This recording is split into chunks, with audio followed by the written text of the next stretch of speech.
Hello, everyone. Welcome to Founders Live Conversations. I am Nick Hughes. I'm the founder and CEO of Founders Live. And today I am joined by a special guest. We have Paola Ballester from EasyPA, one of our recent Founders Live winners. We're going to get all that story and all that fun stuff and hear about her journey. But Paola, welcome to the conversation. Thank you so much, Nick. I'm excited to be here. Yeah, it's really great to have you. And, we always love to get to know our, not just Founders Live members and people from the ecosystem, but of course, the founders and the startups that emerge from our events and the winners. So it's going to be a fun conversation. Before we dive into, a lot about your journey and a lot about what you are creating with EasyPA, feel free to say hi and introduce yourself real quick. Fabulous. Hi, everybody. I'm Paola Ballester. I am a physician. I'm a practicing pediatrician and work at a children's hospital. And I'm here as CEO and co-founder of EasyPA. I have been a practicing physician now for, almost over 15 years, including training, and have also served in the capacity of medical director for utilization management. And so I have a lot of background in revenue cycle and all matters of insurance. So that's how we transition into EasyPA, my new and exciting venture. And I'm really excited to tell everybody about it. Well, very good. Yeah, we're so excited to, hear more about that and how you're, working through in the healthcare industry. But first, I always love to ask, why jump into entrepreneurship? Why take the leap? What draws you into, creating your own company and making impact in this industry? Absolutely. I think, for me, if you had asked me that same question a year ago, I would have been surprised that I'm here because honestly, I have been in healthcare has been, my career, my passion, my love. And I've been a humble physician servant trying to help patients. But honestly, our journey really started very organically.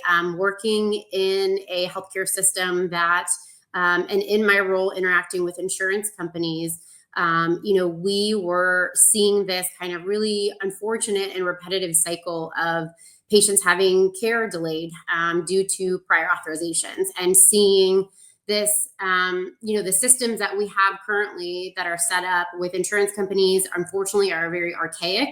We're still relying on faxes and phone calls and chasing paper, tons of paperwork to try to get patients the necessary care they need.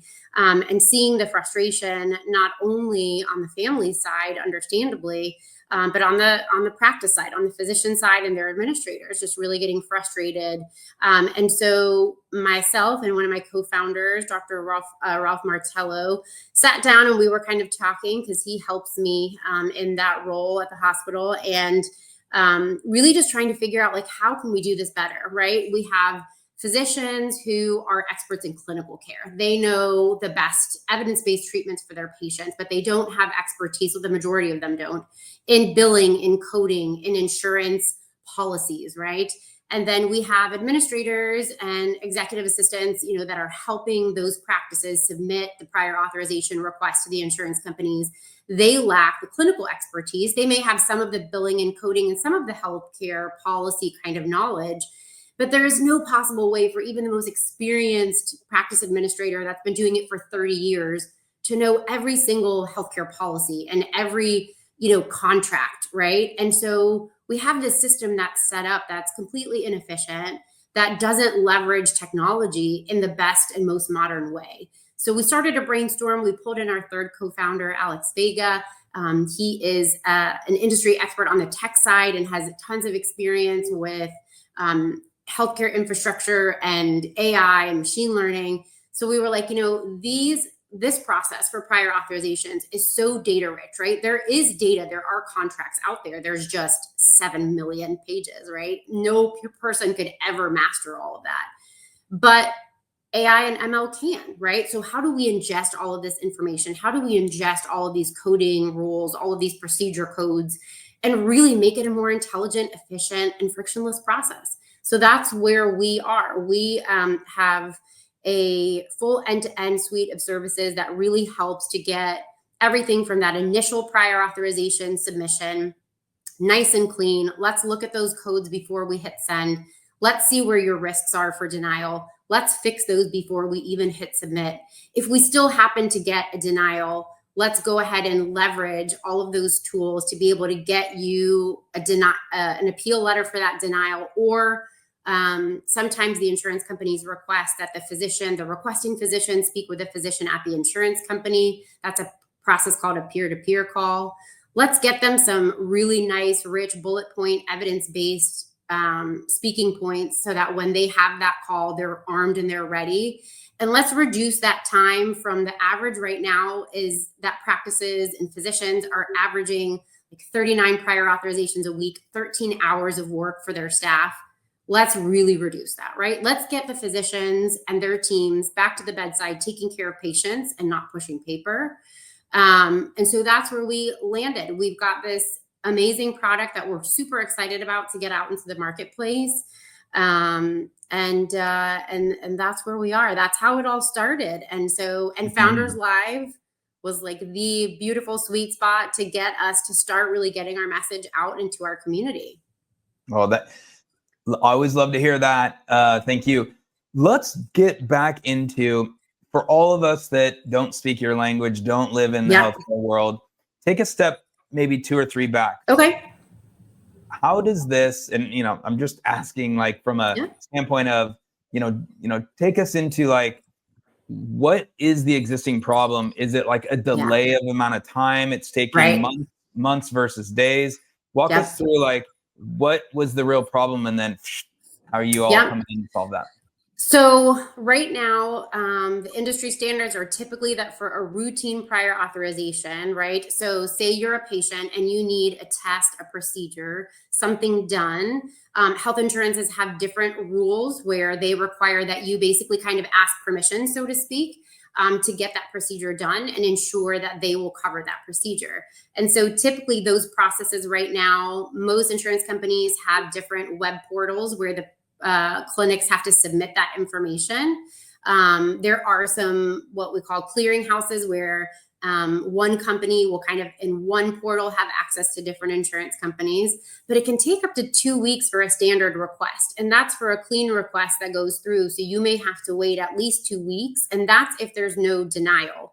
So if there's a denial based on that initial submission, it could take weeks and even months for those patients to get the care that they need, because they have to then go through that appeals process where they either have to have that physician to physician discussion with the insurance company or write a letter and then submit that and then wait for that response. So our goal is really to take that process that is taking weeks and shoot it down, right? And really reduce the friction so that we can get those decisions made in more real time. Obviously, we're only able to control our end. And so we always, we're excited about the future and partnering with the insurance companies, because there has been a lot of public discourse and even mandates from the government and from the Centers for Medicare and Medicaid Services on making this exact process easier. So we're excited to come in at this time where these conversations are happening so that we can really help provide solutions for physicians and most importantly for the patients. Yeah, that's helpful. Thank you. Makes a lot of sense. And okay, so you're utilizing, as you mentioned, ML and obviously going forward with AI.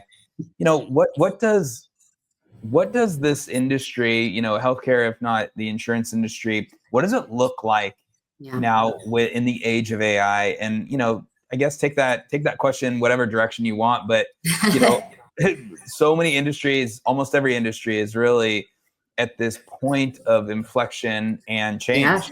Where do you see things in your specific industry? There are so many different applications, I think, for AI in healthcare. I'll speak to our product specifically, right? Again, we're using it to make the process more intelligent, to ingest volumes and reams of information that, a human can't possibly process efficiently and quickly.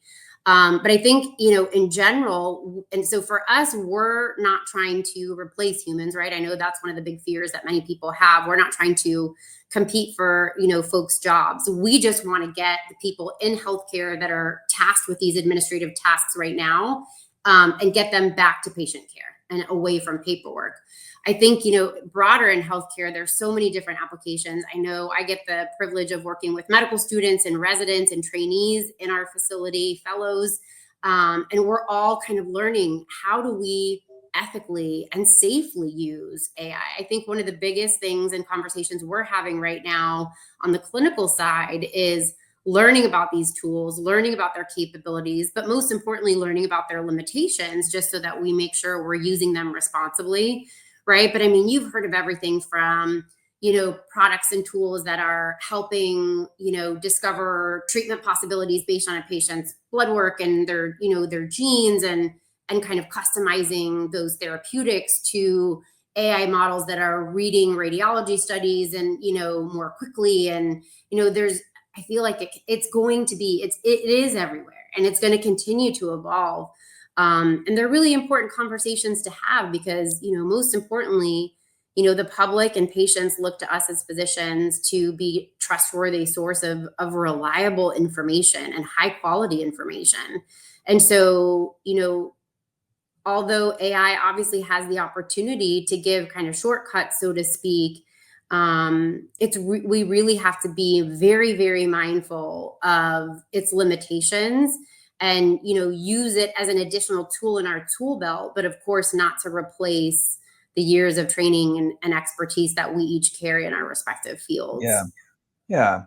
Yeah.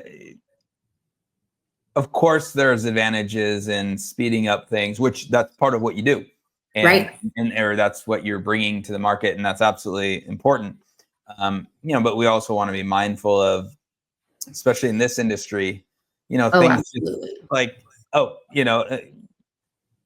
I guess maybe an analogous example is like, there's, just in the recruiting industry and in hiring, they're using all this AI tools. And if your resume doesn't have a word, all of a sudden you just are done already.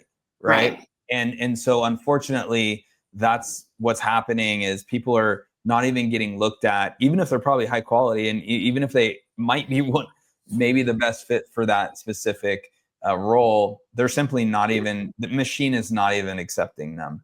Right. And I think there could be a way to look at that in the direction of healthcare. And, I think just the consideration is that using this tool is very, very important, but keeping in consideration the ways that people might be either falling through cracks or not getting, accepted in the ways that they maybe should. And, there's no right answer, right? When we're using things at scale in the thousands, tens of thousands, and the millions of data points, it's like, so It's overwhelming. how does your team kind of think about that? Because that is important. We don't want anyone to fall through any cracks that shouldn't. Absolutely. Yeah, we've actually been fortunate to have some conversations already. We are so mindful, because the technology is new in the healthcare space, right? I don't want to say AI and ML are completely new, right? I think my CTO would probably scold me if I said that.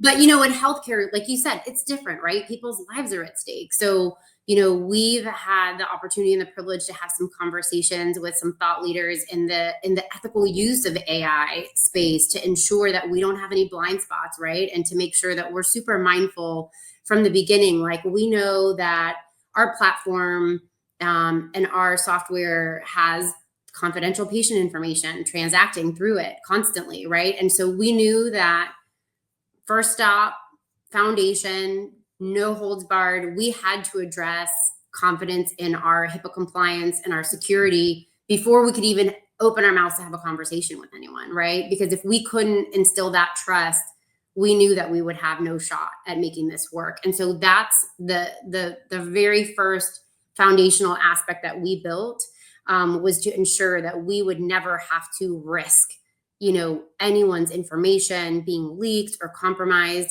We have spoken with many clinics, many physicians, many practice administrators over the course of our journey thus far. And, practices were pretty desperate to find ways to work through this prior authorization and the denials and the appeals kind of more effectively. So folks were starting to contemplate using workarounds like a chat GPT or something like that, where they could kind of upload some information and then have it generate a letter for them so that they wouldn't have to take the manual time, right, to write all that out. But they're aware that models like chat GPT are not HIPAA compliant. So you can't risk any leakage of information in unsecure formats like that. Yeah. So I think for us, those are the things that we've tried to be super mindful of from the jump, so that we get it right and that we build trust with our customers, with our clinics, with their patients from the jump, because we know that that's a non-starter. It's non-negotiable. Yeah. Well, good to hear. All right. Well, let's go out. 5, if not 10 years. And what are you looking to build? What's the vision here that you would like to create in terms of this company and this brand? Yep. So I would love to answer that wearing 2 different hats. I will obviously start as the founder and the entrepreneur and CEO of EasyPA. Our vision really is we have a fully integrated product that most clinics use, right? And hospitals and medical care facilities utilize electronic medical records, right, to house and store their information and for their reports and all that. So our full-scale vision, which we are fairly close to getting to full vision, is to be fully integrated with all of those electronic medical records and the payers on the payer side, so that all the transactions occur for those clinics and those physicians within the electronic medical record. Right now, we're a software-based solution because obviously, as we're building that trust that I just alluded to and achieving those milestones with our HIPAA and our SOC 2 compliance, we have to go through certain milestones before we are able to fully embed and integrate with those payers and with the EMRs. So when we look out 5 years, 10 years, we're certainly seamlessly integrated with those payers, with those electronic medical records, so that physicians and their staff are having frictionless, real-time decisions. Luckily, there is a lot of regulatory pressure to shorten those decision times. So we're not talking about weeks anymore. We're talking about days. At least 7 days is the current mandate that is supposed to go into effect by January 1st of 2027. And honestly, so from a business standpoint, that's absolutely where we're looking. I would say from a physician and someone speaking from a more idealistic perspective, I definitely hope that there is further discussion about trying to make sure that all patients have access to care, right? And we're trying to help knock down barriers so that everyone has equal access to care. Right now the system works differently for different people, and obviously that's a challenge. At EasyPA, our goal, we say we're physician built but patient focused, and that's true and core to our mission through and through. So I would certainly be remiss not to mention that I think there's a much broader advocacy needed on a larger scale as it relates to universal healthcare, universal access to care, and breaking down those barriers. We would love to be part of those discussions as we, work forward 5-10 years. But I think, right now we're trying to focus on what we can really directly impact ourselves, which is really trying to reduce those delays for patients that are trying to get necessary care. Yeah. Oh, great. Love it. Great vision. It sounds, it's really, really amazing, and excited to see where you're going with that. So, Thank you. So exciting. And let's now shift to, Founders Live. Founders Live Tampa Bay. We actually launched, this was the first event, and you are the initial Founders Live Tampa Bay winner. So congratulations. Thank you. Thank you. Well, let's talk a little bit about that. And first, how did you hear about Founders Live, and then your experience kind of coming in and preparing, and then the event and the pitch? So I think it's a great story just because I lived it, and it was pretty amazing. But so my partner Ralph Martello, he found the information about you guys, about Founders Live, several months ago, and we were like, hey, you know, we're new kids on the block. Why not? Let's throw our name in the ring and see what happens. We didn't hear back, or at least I should say we thought we didn't hear back. And so it almost went out of sight, out of mind. And then literally the morning of the competition, I think it was like around 11:30 a.m., I get a text message from an unknown number that was like, hey, we haven't received your deck, yet. Are you guys still pitching tonight? And I was like, who is this? Like, what are you talking about? And it happened to turn out that because we're a newer company, I think things were going to spam that shouldn't go to spam. So there had been emails in my spam folder. So it wasn't your guys' fault. Obviously, you guys were all over it. It was just a technology glitch. And so I wasn't aware that we had been selected to pitch. So, we had a make it work moment. And one of our co-founders was out of the state, and so he couldn't participate. The other one was on daddy duty. His wife was dutifully working at the hospital, and so he had to hold down the fort with his beautiful girls. I was able to work out some flexibility so that I could be the one that got to go on stage and present. Cranked out my deck and cranked out my 99-second pitch.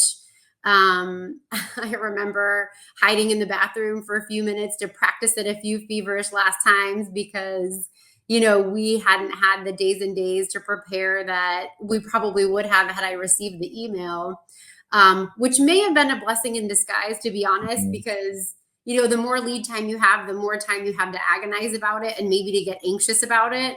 But I really didn't even have the opportunity to get anxious because it was like, the event started at 5 p.m. So I had like less than 6 hours to get ready and make it work.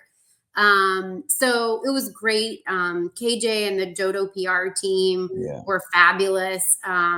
They were so welcoming. They worked with me to make sure that I could get everything in that I needed, at the last moment. They were waiting for me when I got there.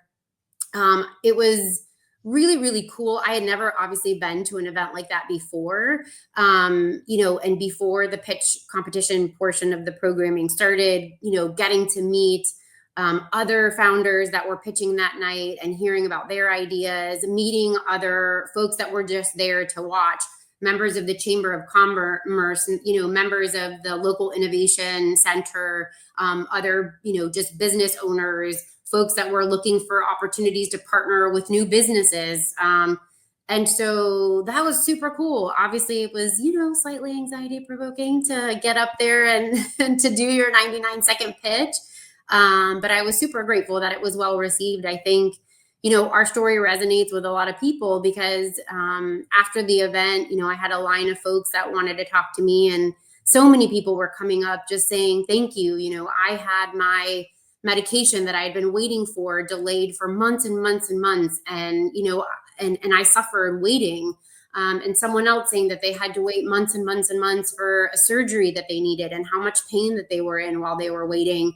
So I think it really just struck a chord because it's a real story that affects everybody. Everybody, if you haven't had your own personal prior authorization issue or barrier, your mom has, your cousin has, your best friend has. And so people were just really excited to hear that we were trying to think outside of the box and trying to think of a new way to do it and a better way to do it, so that hopefully, we can help patients get the care they need. Yeah. So it was fun. That's a long way to say it was a lot of fun. What a story. And, sometimes it's just like, wait, what, things go in the wrong folders. And I know that much for sure. Right. And, but, you learned a lot, obviously. And, this was how fun of like, almost like, oh, wait, what, we're doing this. And so, what would you have taken out of that, like to share maybe with other founders that might be thinking about or wanting to pitch? Like what 2 or 3 things pop out of what you appreciated? And then like, why can other founders see this and take the jump of pitching at a Founders Live event? Absolutely. So a couple things come to mind. So as a starter, a startup and a founder of a new startup, we're still pre-seed. So the perks and the package from winning was incredibly helpful. We've already, had a press release put out. We've already been, published in several online publications, and that traction is something that for an early startup, it's really hard to prioritize when you've got dollars and you've got to be really judicious with where your next dollar is spent. Those perks alone have been so helpful for us. Even just like the discounts on some of the software that we need for our payroll and, stuff like that. So that's been huge. Second, of course, is the connections, the folks that I met, able to speak with and make connections with a potential fractional CFO and with, the expert that I had referenced that was in the ethical use of AI. Funding, there were investors there, and obviously that's huge, right? To have those connections. So I would say that those are the super tangible benefits, but I think, to any other founder that's out there thinking like, oh man, am I ready? Like, is it the right time? I would 100% say do it, because there's never going to be a time where you're like, oh, I am perfectly ready. Like I have done X, Y, Z, ABC, and I'm absolutely ready. It's never going to feel that way. So you just have to jump in, right? And even if you don't win, or even if you don't get to pitch, I would encourage folks to go to the event, because the networking alone would have been a huge benefit.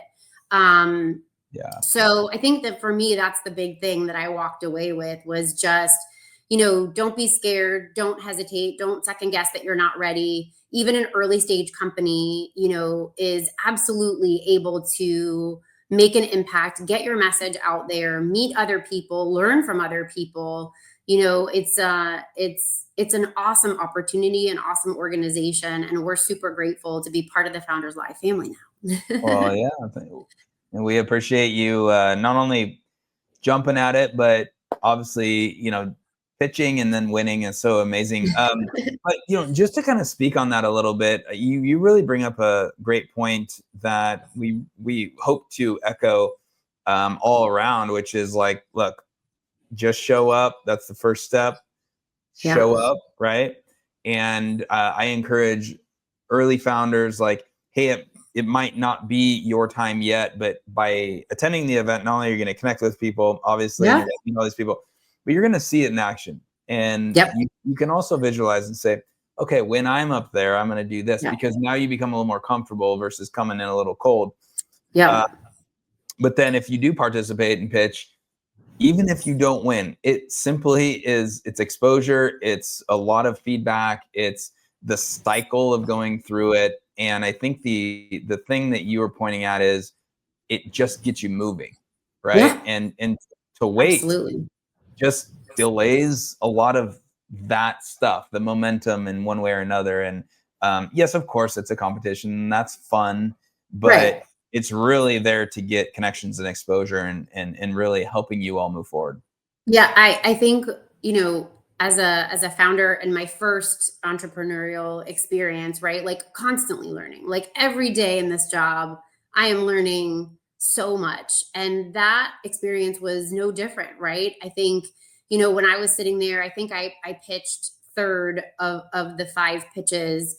And, watching the first company pitch, man, he was sharp. His deck was beautiful.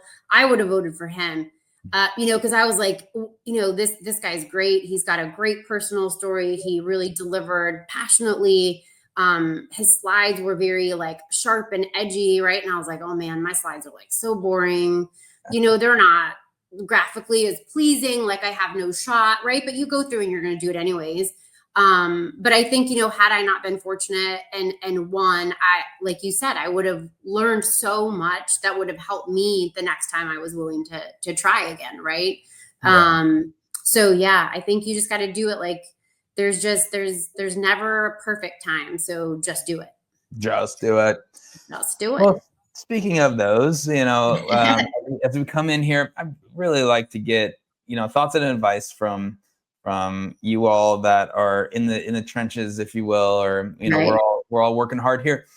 As you've gotten started, what few things? Let's go with like 2 strong kind of pieces of advice that you would share to other early stage founders that might be in either earlier or in the same phase here.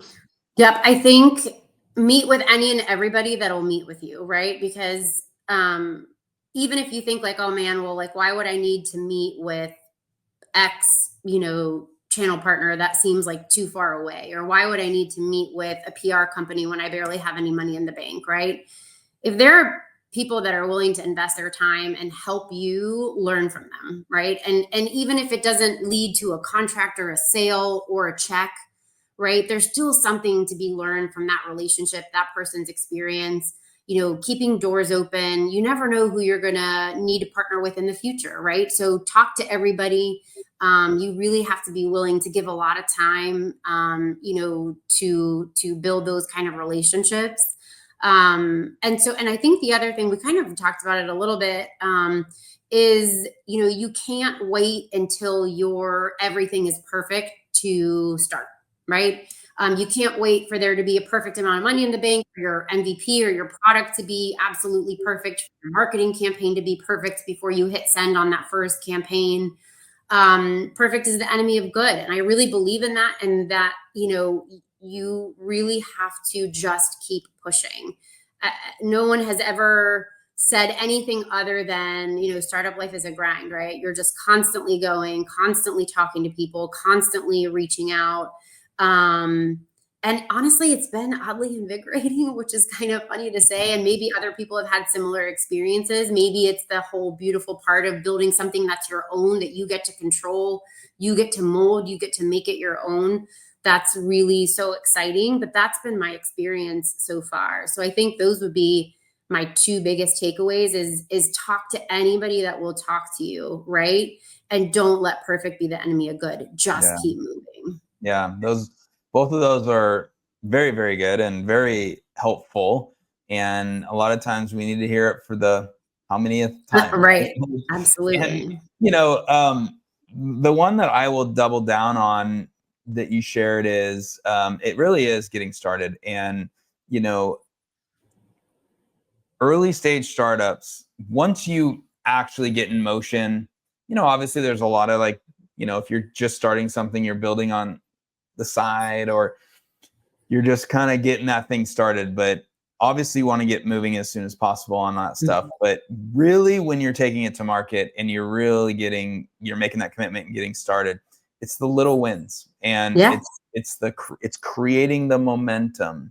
And initially those are just the they responded to my email, or you ended up having a discussion or a meeting with a significant person or investor or customer, and all of that. It's choosing the pitch at a Founders Live event, gaining that confidence and momentum coming out of the experience, whether you won or you lost, or whether you won or you didn't win. And, that's funny. No losers. There's no losers. No, not at Founders Live at all. And what I'm saying is that that's the game. Right. That's the secret, everyone. Right. Get started, gain momentum, keep hustling. Keep hustling, and all of a sudden these wins will start. You start stacking bigger wins. Trust me. Absolutely. I totally agree. Yeah. So that's it. And I really like the fact that you shared that, because we all need to remember that no matter what level we are, is, we keep moving. And, as you all grow in your company, there's days where you're like, what are we doing? What are we doing? And then there's days that you're just like, oh my God, this is the most amazing thing ever. And you have to celebrate both of those sides. 100%. And the good, right, outweighs and hopefully outshadows the bad. I know for us, the Founders Live win was a pretty huge milestone that and feather in our cap that we were so excited about, just because it really did catapult us from being nobody knew of us, knew what we were doing. We didn't really have even a venue to get our messaging out there, other than calling friends and family, right? And people who will pick up the phone and talk to you. But so anyways, we're just very grateful. And I think that the fact that you guys have this venue for startup and for the startup community is so powerful. And the fact that it's worldwide, right? I was looking there was someone in Barcelona, and I was like, man, I want to go pitch in Barcelona. That would be so cool. Well, it's, from Barcelona to Ethiopia to South Korea. I mean, you pick it, and it's been cool. It's been very fun. A lot of work. Yes, always. Well, Paula, this has been very amazing. So, okay, people learn more, EasyPA.ai. Yes? Yep, you got it. All right. That is And our then, website. there you Yep, sorry, go go, ahead. everyone. EasyPA.ai. www.easypa.ai. All right. And we're on And LinkedIn as well. So anyone out there, feel free to find me or EasyPA on LinkedIn and shoot me a DM so we can connect. well, perfect. All right. Well, hey, maybe just last question. What's coming down the line? You know, what's kind of next for you all, and for the next end of the year, going into next year? Yep, we are really, really focused on our technology, getting those integrations built out. We're really excited about the software-based, the web-based solution that we have right now. But I think that as these integrations build out, it's just going to be an even better product to offer to our practices and hospitals and clinics. And so we're just really excited about the opportunity to grow, obviously to connect with investors that want to help us grow and help us scale super quickly. Everyone's got to be on board and ready for this in less than 18 months, and less than 0.4% of practices are ready. And so, the time is now, and the technology's here. We're ready to help. So we would love to help anyone that needs help in this space, because the frustration, this is driving physician burnout. There's no question about it. I hear it and I see it every day in practice. So we're here to save practices time. We're here to help them save money. But most importantly, we're here to help patients. We just want patients to get the necessary care that they need. Well, good. Good luck in the rest of the year Thank and going you. into next year. So thank you, Paula. And this Awesome to has meet you, Nick. been Founders Live Conversations. We continue to talk with and interview a lot of our founders from around the world. So keep listening, keep watching. Thank you, everyone. Until next time.